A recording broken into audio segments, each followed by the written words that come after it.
Hello friends, welcome to Paroos world. Paroos വേൾഡിൻ്റെ പുതിയൊരു വീഡിയോയിലേക്ക് എല്ലാ കൂട്ടുകാർക്കും സ്വാഗതം. അപ്പോൾ നമ്മുടെ അത്തൊക്കെ കഴിഞ്ഞു, ഇന്ന് ചിത്തിരയാണ് കേട്ടോ. ചിത്തിര മാത്രമല്ല, ഇന്ന് ചിങ്ങം 1 കർഷക ദിനം കൂടിയാണ്. അപ്പോൾ നമ്മൾ എന്തായാലും ഇന്ന് കുറച്ച് പൂക്കൾ പറിക്കാമെന്ന് കരുതി നമ്മുടെ മീഷോയിൽ നിന്ന് വാങ്ങിച്ചിട്ടുണ്ടായിട്ടുള്ള കുറേ അധികം ചെണ്ടുമല്ലികളൊക്കെ നമുക്ക് പൂത്ത് കിട്ടിയിട്ടുണ്ട് കേട്ടോ. അതിൽ ഒരു വെറൈറ്റി മാത്രമാണ് ഇനി പൂക്കാനുള്ളത്. രാവിലെ ചെന്ന് നോക്കിയപ്പോൾ നമുക്ക് ഇന്നും ഒരു 2-3 ചെമ്പരത്തിയൊക്കെ വിരിഞ്ഞിട്ടുണ്ടായിരുന്നു.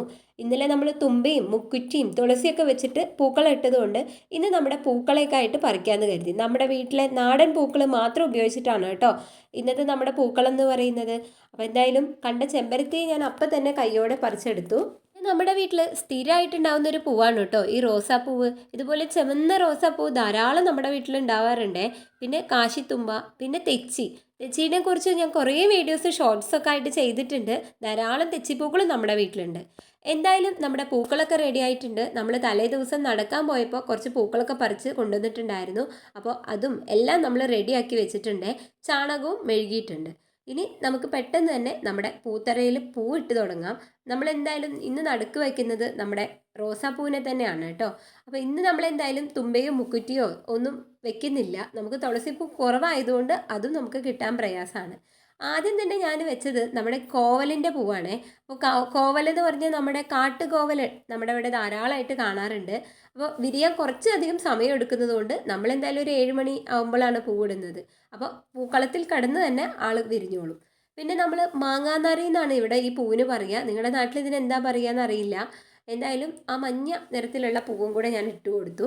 ഇനി അടുത്തതായിട്ട് നമ്മുടെ സ്വന്തം ജമന്തി, അത് ഓറഞ്ച് കളറിലുള്ളത്. അപ്പോൾ നമുക്കിനി ഉത്രാടവും തിരുവോണമൊക്കെ ആകുമ്പോഴത്തേനും കുറച്ച് പൂവുകളൊക്കെ വാങ്ങിക്കേണ്ടി വരും. അതിന് മുന്നായിട്ട് എന്തായാലും നമ്മുടെ വീട്ടിലുണ്ടായിട്ടുള്ള ജമന്തിയും കൊണ്ടാണ് നമ്മൾ ഇന്നത്തെ പൂക്കൾ ഉണ്ടാക്കുന്നത്. അപ്പോൾ ജമന്തി കുറച്ച് കട്ടിക്ക് ഇട്ട് കൊടുക്കണം എന്നൊക്കെ ആഗ്രഹമുണ്ട്. പക്ഷെ നമുക്ക് നാളത്തെ ദിവസത്തേക്ക് വേണ്ട പൂക്കളത്തിനുള്ള പൂവും കൂടെ ഉള്ളതുകൊണ്ട് ഇന്ന് നമ്മൾ കുറച്ചേ പറിച്ചെടുത്തിട്ടുള്ളൂ. പിന്നെ നമ്മുടെ വീട്ടിലില്ലാതിരുന്ന ഒരു ശംഖുപുഷ്പമാണ്. നമ്മൾ നടക്കാൻ പോയ സമയത്ത് അടുത്ത വീട്ടിലെ ചേച്ചിയുടെ അടുത്ത് നിന്ന് കുറച്ച് വാങ്ങിച്ചിട്ടുണ്ടായിരുന്നു കേട്ടോ. അപ്പോൾ അവരുടെ വീട്ടിലൊക്കെ ധാരാളം ഉണ്ട്. അടുത്ത പ്രാവശ്യം ആകുമ്പോഴത്തേനും ഉറപ്പായിട്ട് ഇത് നമ്മുടെ വീട്ടിലും നമുക്ക് വിരിയിക്കണം. അപ്പോൾ ഇതുപോലെ കറക്റ്റ് റൗണ്ടായിട്ട് നമ്മുടെ പൂക്കളം വരണമെങ്കിൽ നമ്മളിതാ ഇതേപോലെ കുഞ്ഞു കുഞ്ഞു ടിപ്പുകളൊക്കെ ചെയ്താൽ മതി കേട്ടോ. ആദ്യം 4 സൈഡിൽ വെച്ച് പിന്നെ ഇതേപോലെ കവർ ചെയ്ത് വരികയാണെങ്കിൽ നമുക്ക് നല്ല വട്ടത്തിലുള്ള പൂക്കളം കിട്ടേ. അപ്പോൾ രണ്ടാമത്തെയും വരികളൊക്കെ നമ്മൾ വെച്ച് കൊടുത്തു. ഇനി തെച്ചിപ്പൂവാണ് കേട്ടോ. തെച്ചിപ്പൂ കാണാൻ നമുക്ക് നല്ല ഭംഗിയാണെങ്കിലും ഇത് പൂക്കളത്തിലിടാൻ കുറച്ച് പാടാന്ന് എനിക്ക് തോന്നിയിട്ടുണ്ട്. നിങ്ങളുടെ അഭിപ്രായം എന്താണ്? അപ്പോൾ തെച്ചിയും കൊണ്ടും നമ്മളിതാ കുഞ്ഞൊരു വട്ടം കൂടി ഇട്ട് കൊടുത്തിട്ടുണ്ട്. അപ്പോൾ നമ്മൾ അപ്രതീക്ഷിതമായിട്ട് നമുക്ക് കിട്ടിയതാണ് കേട്ടോ ഈ ഒരു കാട്ടുകാശിത്തുമ്പ. നിങ്ങളും അങ്ങനെ തന്നെയാണോ ഇതിനെ പറയുക? അപ്പോൾ എന്തായാലും അതിനെ കളയണ്ടല്ലോ. അപ്പോൾ അവരെ കൊണ്ടും അവിടെ നമ്മൾ ഈ കളത്തിലൊന്ന് ഉൾപ്പെടുത്താമെന്ന് കരുതി. അപ്പോൾ എന്തായാലും ഞാൻ അവരെ കൂടെ ഇതിൽ വെച്ച് കൊടുത്തിട്ടുണ്ട്. ഇപ്പോൾ ഈ ഒരു സമയത്ത് നമ്മുടെ ഈ നാട്ടിലധികം ഈ ഒരു കാശിത്തുമ്പയെ കാണാനില്ല. ഇതുപോലെ കൊണ്ട കാശിത്തുമ്പ ഉണ്ടല്ലോ, അതാണ് വിവിധ കളറിലായിട്ട് നമുക്കിപ്പോൾ കാണാനുള്ളത് കേട്ടോ.